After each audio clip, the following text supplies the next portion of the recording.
Hi, I'm Michael Campbell, Director of Archive Statistics and Research at the North American Division of Seventh-day Adventist, and I love Adventist history. Hey, I'm Phillip Warfield. I'm a Ph.D. candidate studying United States history at Howard University, and I'm studying racial desegregation in Adventist higher education, and I love Black Adventist history a lot. And together we've been able to explore and find all kinds of amazing Adventist historical sites, jewels hidden in plain sight. Join us as we discover those things today. Both the Battle Creek Sanitarium and the Review and Herald would burn tragically to the ground in 1902. Church leaders began to look for a new location for the church headquarters. And so initially, the favorite spot was a property that they found along the Hudson River just north of New York City. But unfortunately, by the time they were able to try to make a decision, someone else had purchased the property under them. Church leaders were getting rather discouraged, and Ellen White encouraged them to keep looking. And so a small group of the search committee came down to Washington, D.C., where they were able to find a special piece of property at a greatly reduced bargain price right along the border of Washington, D.C. and Maryland. There was water, there was nearby transportation, a lot of the things that they were looking for, and they were able to get it at the price that they were hoping. And this began to become a shift, a new opportunity to relocate Adventism right near the nation's capital. So this is what was Washington Sanitarium. This was a hospital here in Maryland, but especially back in the 1940s, where Black people coming into this place, this means that they would be, unfortunately, socially separated from white patients when they would come and receive health care. In 1943, when Lucy Byard comes, this woman who had come from Jamaica, New York, who had been a matriarch of her church, had come by train, was very, very sick. She was a Seventh-day Adventist woman. She came here to receive health care, and unfortunately, by Maryland law, she was told that she was not going to be able to receive any care at all. And so her husband, with her, they decided to go down to Freedman's Hospital in Washington, D.C., where unfortunately Lucy died of cachexia, wasting away disease, later that month in 1943. They took her over here, and on October 30th, 1943, she tragically passed away. And when she did pass away, a group of lay people got together and decided enough was enough.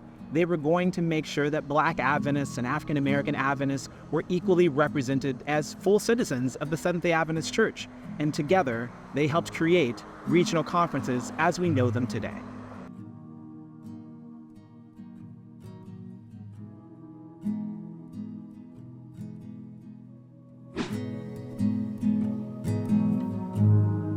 Did you know, before even Lucy Byard passed away, in late October 1943, a group of ladies would be meeting to discuss some of the injustice that was going on. This Committee for the Advancement of the Worldwide Work among Colored Seventh-day Adventists. And what this committee did was meet together to discuss the four freedoms, what President Franklin Delano Roosevelt was talking about at the time, and how that may correlate to what Seventh-day Adventists, Black Seventh-day Adventists, were talking about amongst their own people. And we're very close here to Georgia Avenue, where this was the first site of the Allegheny Conference.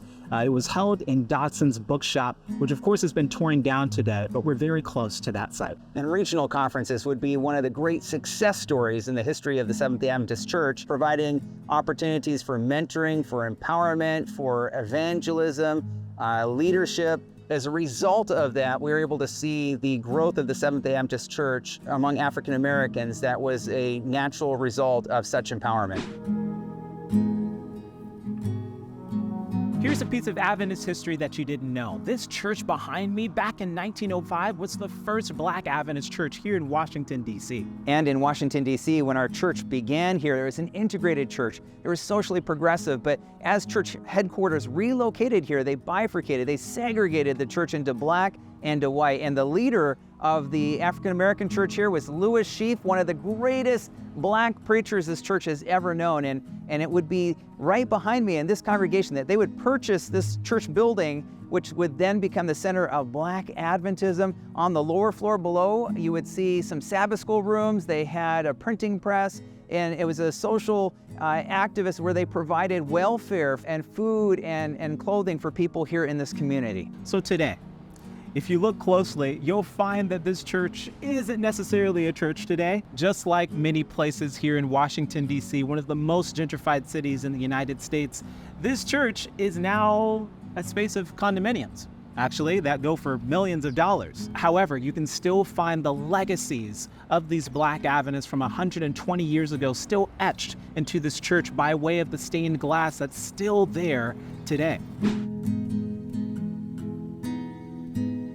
So literally all around us are Adventists buried in Rock Creek Park Cemetery. One of the most powerful women in Adventist mission history was Mimi Scharfenberg, who went as what is described as the new woman, a strong, independent woman who went to serve as a missionary. And so Mimi Scharfenberg went to Korea, helped to build up the work of the church, became tragically quite ill, had returned to recover, but unfortunately passed away. She's buried here in Rock Creek Cemetery. O.A. Olson, his wife Gertrude, are buried here in Rock Creek Cemetery. He was the person that was the church leader coming out of the infamous 1888 General Conference session. He was also the person, along with other church leaders, that, when frustrated with the prophetic gift, strongly encouraged her to go as a missionary to Australia. And so we have Olson and his wife buried here in Rock Creek Cemetery. George Irwin was the General Conference president in the 1890s, stalwart administrator, was instrumental also when the Adventist Church relocated to Tacoma Park, and here he and his wife, his family, are all buried here at Rock Creek Park Cemetery.